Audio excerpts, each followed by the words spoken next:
તો ઘેર શ્યામ ખબર છે ને? હા બસ. અને ઘેર જઈ અને ચંપલ જોતો તો, બોલો લાલ ચંપલ પડ્યો અને પૈડેથી લાલ જ ચંપલ આવતા. હવે મેચિંગમાં આવશે. પેલા તો લાલ સિવાય આવતો જ નહીં, લાલ જ. પછી મારી બાને ખબર પડી ગઈ કે મારી બાને ખબર પડી ગઈ કે ઓને જ વાત કરે છે. એટલે મારા બા કે બુધવાર હતો ને એટલે બુધવારે બેટી ના વળાવ, તાર બાપા ગુરુવારે જઈને લઈ આવી. આ મજા આવે. એ હુડો એ રીતનો કે સતની પાવડી રે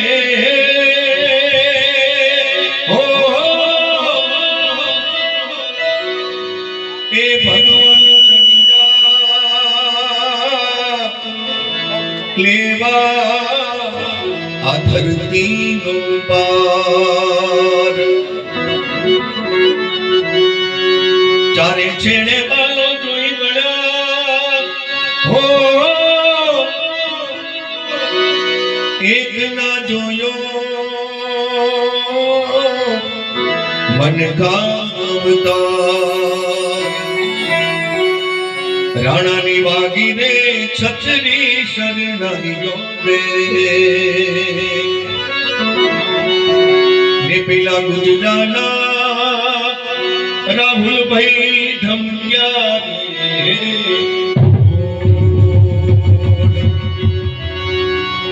ભાગજો રે ભવના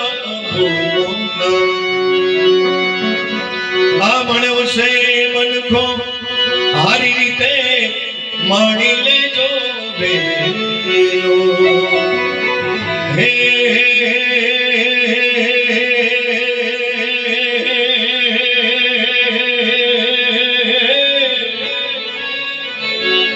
કે મનખો માણી લેજો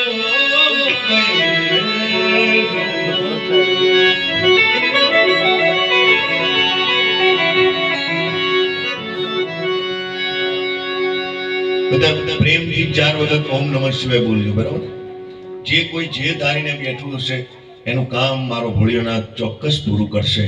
કારણ કે રામ રાજી થાય તો શિવનું નામ લે અને શિવ રાજી થાય તો રામનું નામ લે, બરાબર છે? આજે રામ રાજી થયો છે, આપણે શિવનું નામ લઈએ બધાય. હે જાગો જાગો ઘરે ત્રિપુરારી જટાળા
તમે પશુપતિ કહેવાના છો.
પ્રેમથી અહીં સુધી આવજો કે આપણે લગભગ અયોધ્યા નથી ગયા, પણ અયોધ્યા અહીંયા ટીવીમાં દેખાણું. ના સદગુરુ જય હો. એ ગુમો નહીં પડાવતો અને એટલે બધાને જો આપણે અયોધ્યા આપણા સમાચાર પહોંચાડવા હોય બરાબર તો કોણ પહોંચાડે? આપણને તો દેખાયું અહીંયા બધાને, આપણા સમાચાર ત્યાં પહોંચાડવા હોય તો આપણે પવન પુત્રને મળવું પડે, પવનને મળવું પડે, હનુમાનજીને મળવું. હનુમાનજી લઈ જાય, અહીં હનુમાનજી બિરાજમાન છે. હવે તમે જુઓ અહીંની રોનક આવે. હા, અહીંયા રોનક આવે તમે જોજો. તમે એનું કારણ કહું તમને કે અમે વર્ષો પહેલા ચારણો સાક્ષી જ છીએ અને એવા ભગવાનના થઈ ગયું. કારણ કે આ પથારી કરતા હવાર પડે તો હુઈ રહેવું ક્યારે એવું થાય પાછું. પણ ધીરે ધીરે જામશે બધું. દરેક વસ્તુ છે ને, દરેક આપણે દૂધને જમાવવું હોય તો મેળવણનું છાસનું એકાદું ટેપું તપેલામાં નાખી અને ઉપર સીવું ઢોકી અને આખું ઘર હોઈ જાય, સવારે જોમી જાય. પણ કલાક દોઢ કલાક થાય અને સીવું આગુ પાછું કરીને જોમીક નહીં, જોમીક નહીં, જોમીક નહીં ના જમા, હવાર સુધી ના જમા થાય એવું સારું એ બધું. આ બધી વસ્તુઓ છે અને કલાકારના મૂડ ઉપર જાય છે. આ તમને કહું, તમારો મૂડ જોઈએ અને અમારો. ઘણી વાર હોય છે કે તમારો મૂડ ના હોય, અમારો મૂડ ના હોય. અને કોને ભણવું છે? શિક્ષકોને ભણાવવા નથી, છોકરોને ભણવું નહીં, બે ભેગું થયું છે. બોલો, પેલા અમારી વખતે તો ટ્યુશન, અમારા બેન અહીંયા બેઠા હતા પ્રભુભાઈ સાહેબના ઘરે. પ્રભુભાઈ સાહેબ મારા ટીચર હતા, શિક્ષક હતા. હું ભિલોડા ભણતો હતો એના. અને અમારે ટ્યુશન કરવું હોય તો પ્રભુભાઈ સાહેબ ના ત્યાં અમારે શીખવા જવું હોય ને તો આમ હંતાતું જવું પડે. શું કહો કે ટ્યુશન કર સાહેબ ને પૂછવા જાય, ઠોઠ આ ઠોઠ છે. અમારા ગાંધીનગરમાં જુઓ, કાઇનેટિકો જેટલી પડી હોય અને ટ્યુશન ક્લાસ આખા ખોલ, બધા ઠોઠ. જેટલો ભણો બધો ઠોઠ. બોલો, કોઈનો નંબર આવતો નથી, ખોટે ખોટા નંબર આવીને મૂકે છે. આ જેટલા ભણાવે છે ને એ ખોટે ખોટું નંબર ભણાવે છે. હા, તમને કહી દઉં, બીજાના ફોટા મૂકી દઈએ, આટલા ટકા આયા. હા, તારા છોકરાને આવું તો કહેજે. હવે તું ફૂલ્લી પાસ ના થયો હોય, તારો છોકરો ચોથી પાસ થાય. તો બાપુજી ભણેલા હોય તો છોકરો ભણે. હા, એ સપા છે. બાપુજી પછી ના ભણ્યા હોય શું છોકરા પાછા ઇંગ્લિશ મીડિયમમાં મૂકો લ્યો. એટલે તમને ઇંગ્લિશ આવડે છે?